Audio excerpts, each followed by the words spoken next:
Hey, what's up, everybody? It's Sage.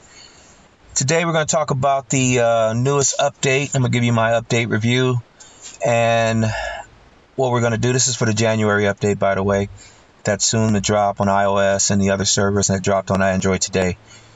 While I'm explaining all the stuff in this update, if you see my video pop up on where it shows my face, the bottom left corner screen is just me elaborating some of the things. And that's it. So don't be alarmed when you see that pop up. Anyway, let's get to it. First thing we want to talk about is the new game mode, which is Challenge a Warden.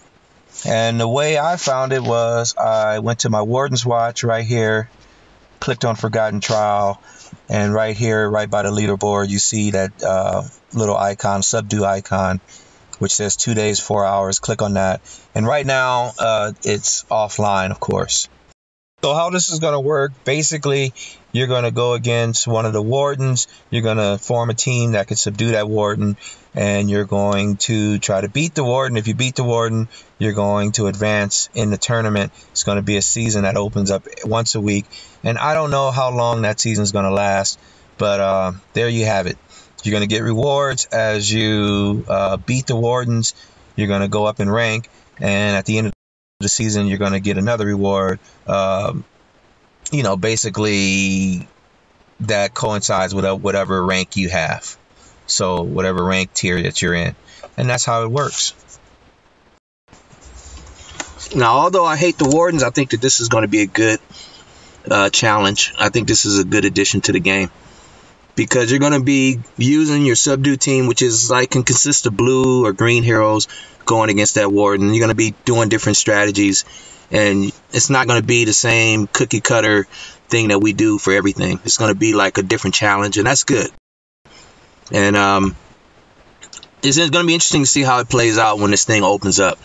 But for now, I think it's good. I think it's good.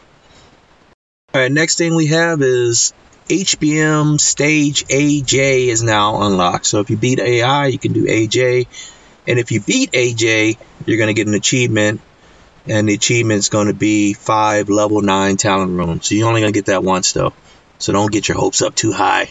All right, the next thing they introduced in this update is a new feature called Building Style, which is basically just skins for the Watchtower and your Arrow Tower, Cannon Tower, and your Magic Tower.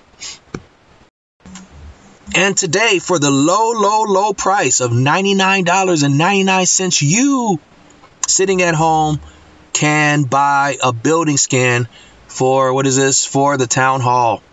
Once you buy the building skin, you're going to be able to upgrade your Town Hall and get magic effects for it.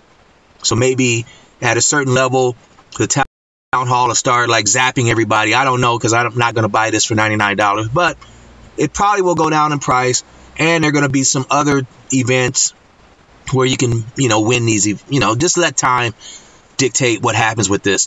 But that is the new feature right there. And it's just basically building skins. So if you're interested in these building skins and you want to see what they do, just go down here to I call it the skin menu. I don't know what else is called, because all the skins are in here. And you go to building style right here, and it'll show you what the different buildings will look like. And also, you'll be able to, once you open it up, and you can press this little exclamation point, and it'll give you the different effects that you're going to get once you get that skin leveled up.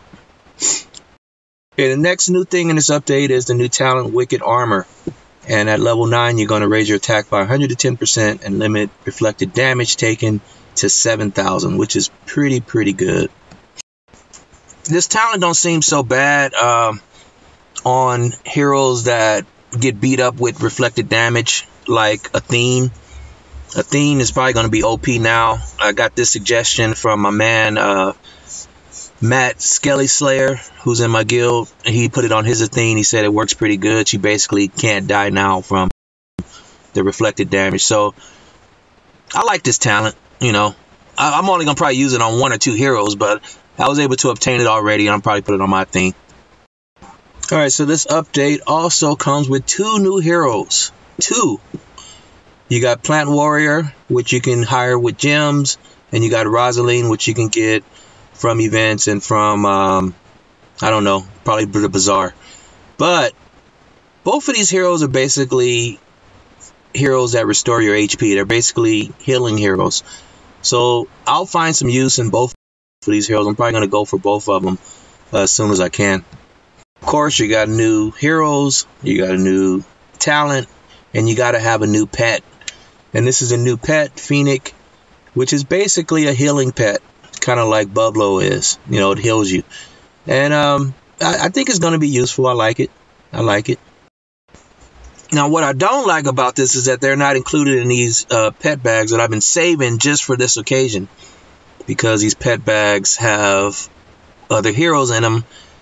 They're blue and purple pet bags, but they should have the new one in it after the update, but they didn't update the pet bag. So that sucks, because I've been opening up those pets all day, you know, like this. It's not going to be in that one, but I've been trying to open up the blue ones and stuff, and they're not in there. I don't know where they're at. And I fear that it's going to be something you got to buy in the bazaar, like all the other pets that you want leveled up quickly. The last new thing, of course, will be the new skins for the new hero and for Lazulix, or however you say his name is fine with me. I don't know how to pronounce his name, but for this guy. So we got new skins, and you can check those out. And we all know how to get those skins. You're going to have to pay for them. They don't really provide new skins for free on any events for new heroes. So once you pay for them, you'll get the new skin. Basically, that's it. Adjustment wise, they made a lot of adjustments in this, and one of them I like is this interface adjustment for breakthrough. So whoever has the highest breakthrough is going to be first on the list. I haven't really worked on my breakthroughs like I should, but they go in order from the highest ones that you've already been upgrading all the way down to the lowest ones. So you'll be able to find them quickly. If you're working on one, you can find it quickly in this menu. And they got a hero talent interface adjustment. I don't know what they're talking about, to be honest. I mean, rolling heroes looks the same, and when you go to this thing, unless I'm missing something, it looks the same to me. So I guess they adjusted it somehow. Now, the higher hero interface adjustment, I do kind of like that interface adjustment, meaning right here, you can just click on what you want to hire instead of have to scroll through all the time. So this is a little bit quicker. What I don't like is the animation, and I've made a video about that earlier, that takes place now. So when you hire for 150, there you go. It just, bam, comes out 450. That's it. So what happens is, you see that little Nick was a special hero, and I didn't get my little, anticipation I usually get when it comes up. It just came up.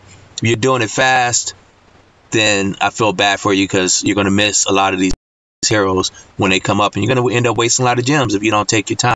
All right, and then we got an honor badge adjustment that goes to 50 million instead of 5 million. That's great. I like that. They do need to work on the merit to bring that up to 50 million, and the red crystals looks like. So everything should be 50 million in my opinion, because when you pay to play, you run out of that stuff really fast. You run out of room real fast. Also, you can add more items to your heroes. They won't be capped off at 9,999. You can go all the way up to 49,999, which is good, because I'm always at max up on my experience and stuff like that. So these books, so it's good. It's good.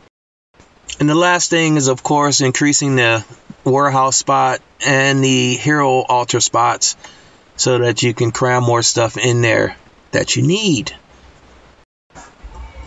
Alright, so all in all, this is not the worst update I've seen from IGG. The Warden update was by far the worst update I've seen, and that's the one that kind of ruined this game for me. But this is okay. You got a couple of game modes that are going to help people get excited about the game a little bit. And then you got the typical money grab stuff where you're going to have to go in the bazaar and buy skins for towers and for your heroes and stuff like that to upgrade them. They've been doing that for, I don't know, the last 6 or 7 months. So I'm kind of used to that. I'm not shocked by that. Everything else is okay. I don't like that rolling interface thing where, they change the whole dynamic of the rolling, how it looks, because it messes up the feel of the game for me. And what else I don't like? If they just keep the wardens in that tower, if they just keep the wardens in this warden's watch, like all the subdue effects and everything only affected stuff in that Warden's watch, I would like it more. I don't like that the Wardens spill out and affect your guild wars and affect everything else you do, because I think it's more of a distraction than anything. But all in all, you know, I give this update a C plus. A C plus. That's pretty good. It's pretty good. So it's not that bad. When I looked at the features in detail, wasn't upset as I thought I would be. So anyway, that's it for this video. I'll talk to you guys later. Hope you enjoy. Peace.